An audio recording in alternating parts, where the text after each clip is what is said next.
সুপ্রভাত বন্ধুরা, কারণে অকারণে ব্লগের আমি শিপ্রা বলছি।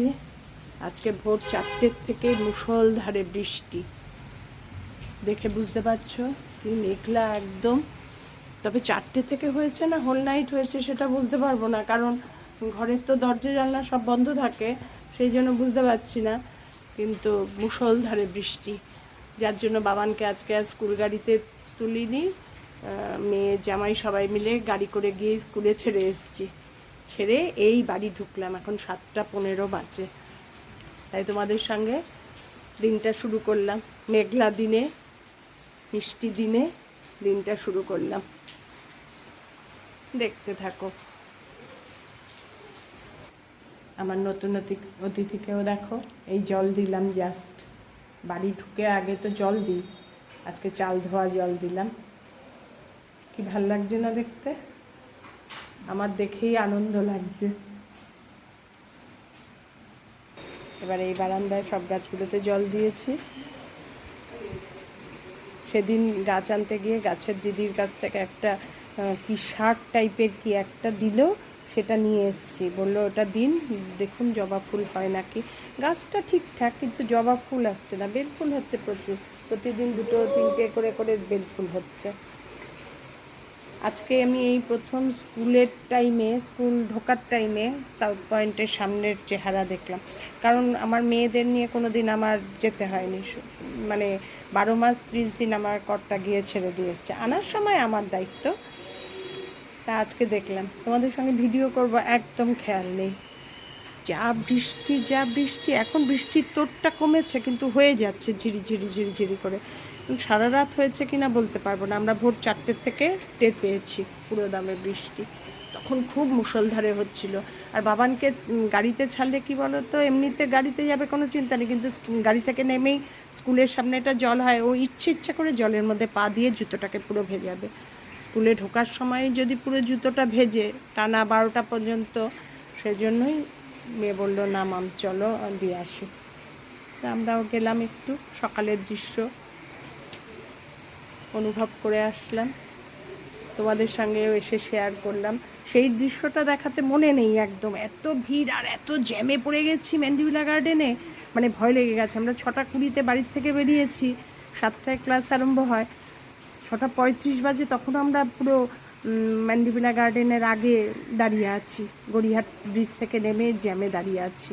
মানে 1-2 করে গাড়ি, কোনো পুলিশ ছিল না। আর কি ভয় লেগে গেছিলো যে ঢোকাতে পারবো তো, দেরি হয়ে যায়, মানে ইয়ে হয়ে যাবে, তাতে আর মনে নেই ভিডিও করার কথা।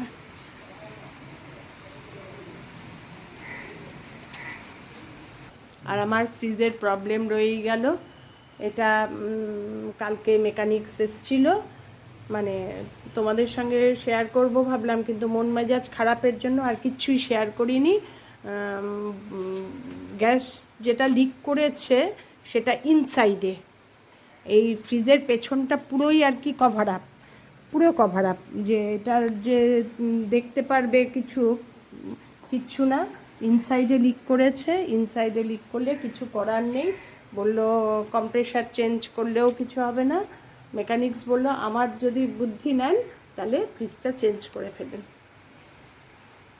এখন জানি না কি করব, প্রচুর আলোচনার ব্যাপার।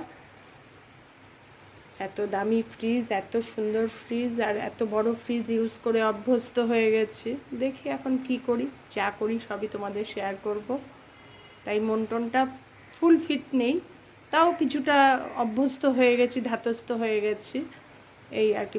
প্রথম খুব মন খারাপ, কালকে যখন মেকানিক্স এ কথা বলেছে আমার চোখ দিয়ে জল বেরিয়ে গেছে। আমি হেই রে, মানুষের নষ্ট হয় কি ঠিক করে নেয়, টাকা পয়সা যাই লাগুক, এ বলছে ঠিক করা গেলেও মানে 100% ঠিক হবে না, আমরা পুরো গ্যারান্টি দিতে পারবো না, আপনাকে কিছুদিন বাদেই করবে, ডিস্টার্ব করবে আপনাকে।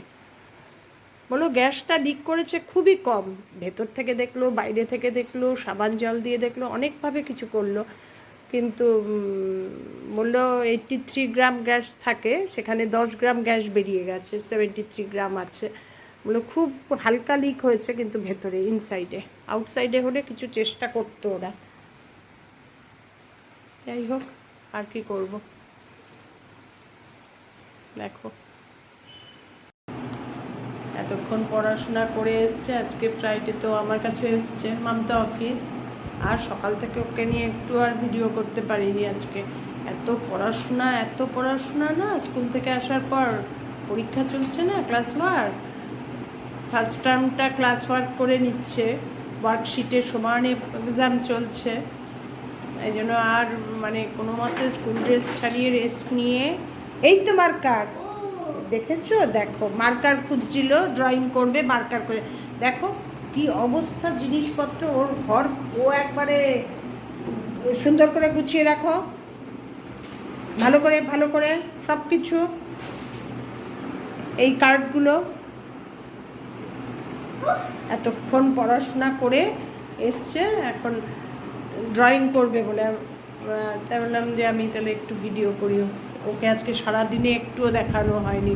আর দুপুরবেলায় 3টের সময় নিয়ে গিয়ে শুয়েই একদম গভীর ঘুম। 6:30টায় ডাকতে ওঠাতে পারি না।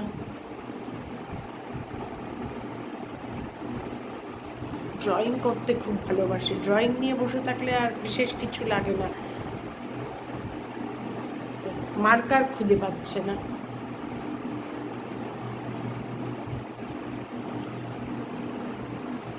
বাবান লাস্টে আন্টির কাছে আঁকলে সেই ড্রয়িংটা করছো না কেন প্র্যাকটিস? হ্যাঁ, জগন্নাথ বলরাম। তাহলে শুধু জগন্নাথ শিখিয়েছে? যাই হোক, যেটা শিখিয়েছে সেটাই করো। ওটা যদি প্র্যাকটিস না করো তো ভুলে যাবে।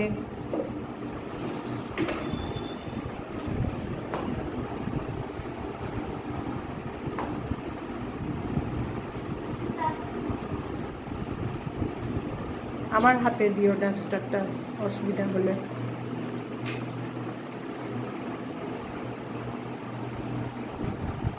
খুব চঞ্চল, খুব দুষ্টু। আজকে সকালে তো এত বৃষ্টি, যার জন্য স্কুল গাড়িতে পাঠাইনি। মেয়ে বললো যে না মা, আজকে আর স্কুল গাড়িতে দেবো না। স্কুল গাড়িতে গেলে তো কোনো চিন্তা নেই, কিন্তু ওই নেমেই স্কুলে ঢোকার মুখটাই বেশ জল, ইচ্ছে করে তো পা দেবে।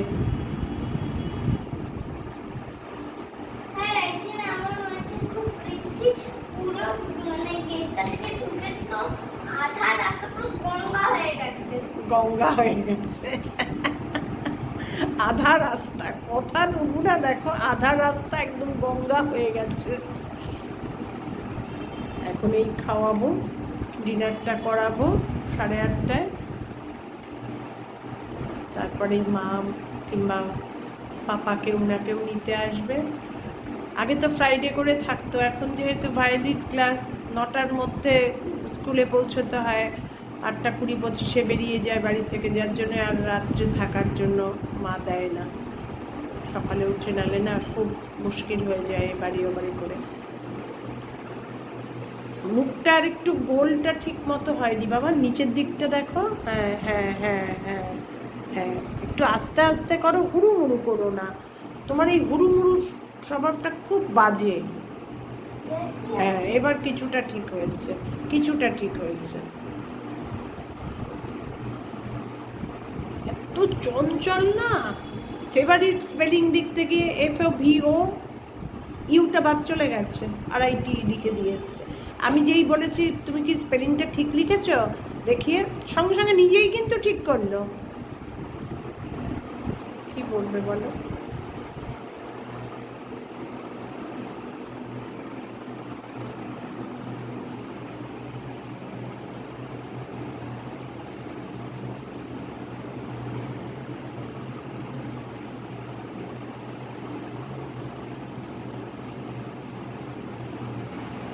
বাবানকে একটু না দেখালে ভালো লাগে না, বাবান আসলে পরে। এই উইকে তো একদিনও আসেনি, মাম বাড়িতে ছিল। এই কালকেও এসছে, থার্সডে আর ফ্রাইডে। কালকে আর ভিডিও করতে পারিনি, আসলে মন মেজাজটাও ঠিক নেই না, এখনও ফ্রিজটার কিছু অ্যারেঞ্জ করতে পারিনি। ওরা নিয়ে যাবে, আমাদের মডেল চুজ করে বলতে হবে, তারপরে ওরা দিয়ে যাবে, এই সব ঝামেলা চলছে করে, আর এনার্জি পাচ্ছি না জানো না কাজের।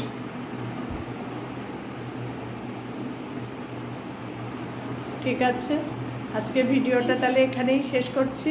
বাবানের ড্রয়িং দেখিয়ে, বাবানকে দেখিয়ে। তোমাদের যদি সবার আমার বাবানকে ভালো লাগে, আমার বাবানের ড্রয়িং ভালো লাগে, আমার ভিডিও ভালো লাগে, তাহলে আমার ভিডিওটা লাইক করে দিও, প্রচুর প্রচুর শেয়ার করে দিও, আমার চ্যানেলটাকে সাবস্ক্রাইব করে নিও। তোমরা সবাই ভালো থেকো, সুস্থ থেকো, সাবধানে থেকো। আবার দেখা হবে নতুন একটা দিন নতুন ভিডিওর সঙ্গে। Tata, good night.